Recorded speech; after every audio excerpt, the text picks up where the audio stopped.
हजरत मूसा अलैहिस्सलाम वापस हुए और अपने भाई हजरत हारून अलैहिस्सलाम को साथ लिया और फिरौन के महल पहुंचे। महल के दरबानों ने आपको अंदर जाने नहीं दिया।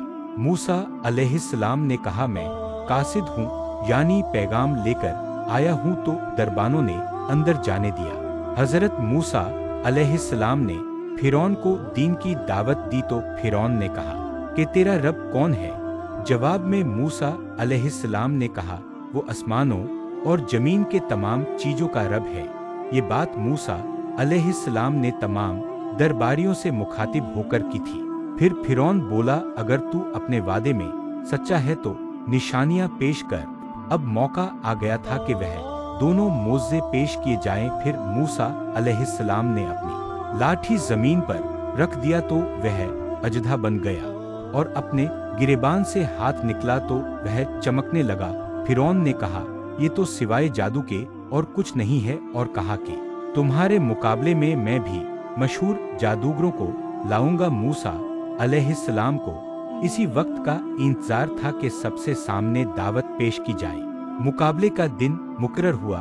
फिरौन ने माहिर जादूगरों को मुंतखब किया और ये भी ऐलान कराया कि जो मूसा अलैहिस्सलाम को अपने जादू से हराएगा उसे मालामाल कर दिया जाएगा। मुकाबले का दिन आ पहुंचा। लोग एक मैदान में जमा होने लगे। 40 जादूगरों की जमात मैदान में हाजिर हुई। जादूगरों ने मूसा अलैहिस्सलाम से कहा कि पहले तुम डालो, फिर अल्लाह तआला नुक्ता खाने मूसा अलैहिस्सलाम को वही की के पहले वो डाले। चुनाचे जादूगरों ने अपने पास जो रस्सी और लकड़ी थी उसे जमीन पर डाल दिया। देखते ही देखते वो रस्सियां हरकत करने लगी। लोगों के नजरों पर जादू कर दिया गोया वो रस्सियां सांप दिखने लगी। मूसा अलैहिस्सलाम ने वहशत महसूस की तो अल्लाह ताला ने वही की कि यकीनन तू ही गालिब आएगा और तेरे हाथ में जो चीज है उसे जमीन पर डाल दे।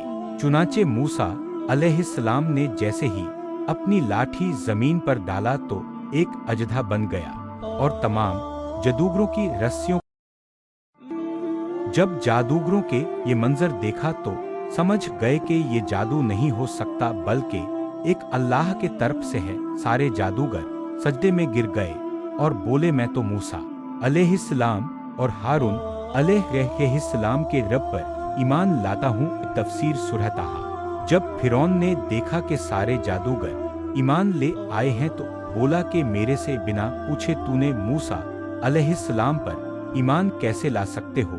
और कहा, मूसा अलैहिस्सलाम ने तुम सबके ऊपर भी जादू कर दिया है। फिर बोला, मैं तुम्हारे हाथ पांव मुखालिफ सिमतों में कटवा कर खजूर के तनों पर लटकवा दूंगा। इस पर जादूगरों ने जवाब दिया, तुझे जो करना है कर डाल, हम तुम्हें कोई तरजीह नहीं देते और तू सिवा दुनिया में हमें सजा देने के अलावा और कर भी क्या सकता है। चुनाचे फिरौन ने उन्हें सजा देने का हुक्म दिया। अल्लाह ताला ने फिरौन और उसके कौम पर 9 मोज़े अजाब के नाजिल किए, जैसे कि टिड्डियों का अजाब, खून का अजाब और मेढकों का अजाब वगैरह।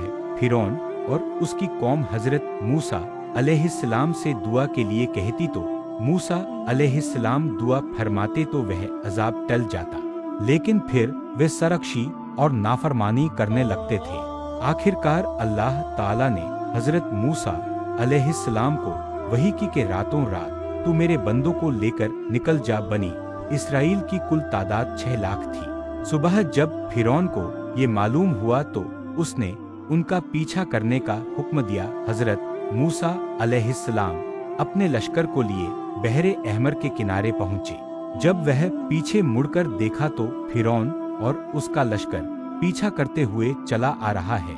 ये देखकर बनी इसराइल परेशान हो गए कि अब क्या होगा। पीछे फिरौन और उसका लश्कर और आगे समंदर की ऊंची लहरें। फिर हजरत मूसा अलैहिस्सलाम को वही की गई के पानी पर अपनी लाठी मारो। जूं ही आपने लाठी मारी तो समंदर में रास्ता बन गया और पानी पहाड़ों की तरह खड़ी हो गई। सब के सब उस रास्ते से बाहर निकल गए। अब जैसे ही फिरौन और उसका लश्कर पानी के पास पहुंचे तो देखा कि समंदर में रास्ता बना हुआ है। पहले तो फिरौन डरा के ये क्या माजरा है, लेकिन फिर उसने अपने घोड़े और लश्कर को लेकर उस रास्ते पर दाखिल हुआ, इधर बनी इसराइल का आखिरी